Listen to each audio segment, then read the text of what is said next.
Harry and the Lady Next Door by Jean Zion. Harry was a white dog with black spots. He loved all his neighbors, all except one. He did not love the lady next door. The lady next door sang. She sang high and loud.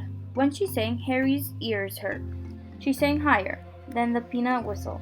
When she sang, the peanut man put his hands over his ears.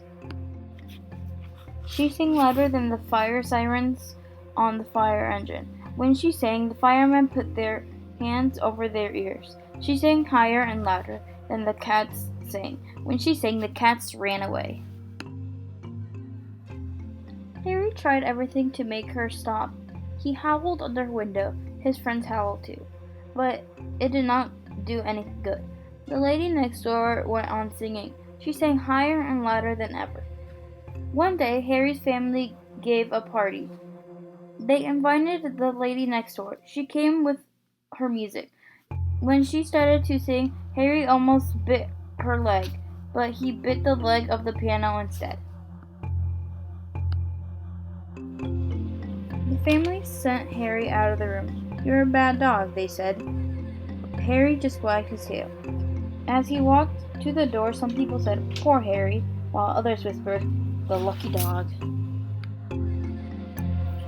When Harry pushed the door open, the wind blew in. It blew pages of music off the piano. They blew all around the room. Everyone tried to catch the music, but no one could. The pages blew out the door and into the garden. It blew over the fence and up into the trees. Harry caught some of the pages, but he did not bring them back. He ran away with them. Harry's first try. He ran until he came to a quiet spot. He dropped the music and lay down. Soon he fell asleep. In a little while, something woke up Harry.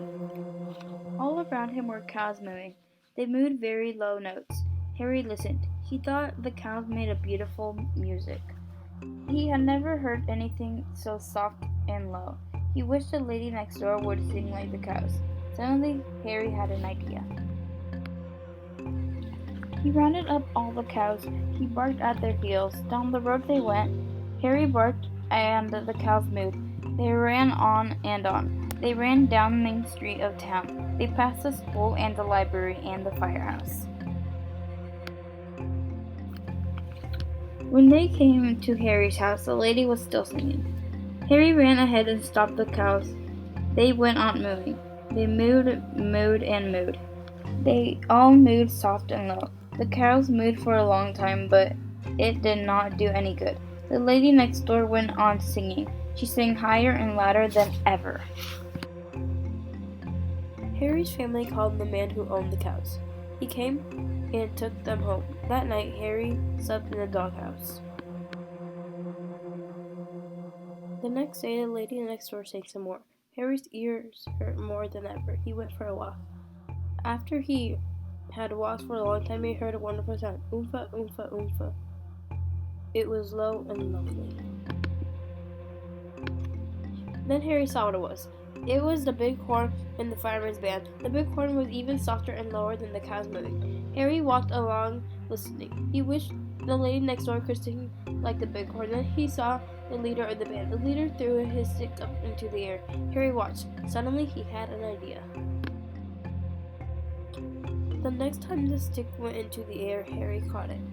Harry ran in front of the band. The leader ran after Harry, and the band ran after the leader. Soon the leader was all out of breath. He stopped running, but the band ran after Harry. The men played as they ran. Harry led them all down the main street of town. They passed the school and the library and the firehouse. Harry stopped the band in front of the lady's house. She was still singing. The big horn player played even softer and lower than before. He blew and blew and blew right under her window, but it did not do any good. The lady next door went on singing. She sang higher and louder than ever. The leader got there and he had Harry's family with him. Harry gave the stick back.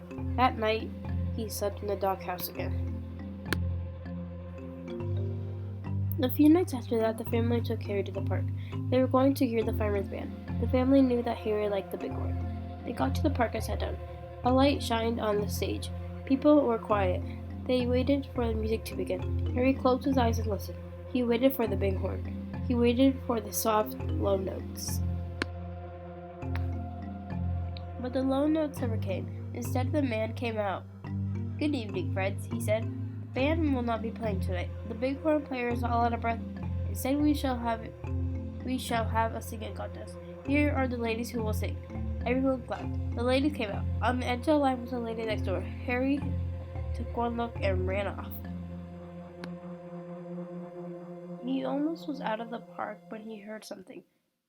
Blurp, blurp, blurp, blurp. It was low and beautiful. Harry stopped and listened. It was even softer and lower than the cows and the bighorn. He wished the lady next door would sing like this. Then he saw where the sounds came from. It was inside a watering can. Suddenly Harry had an idea.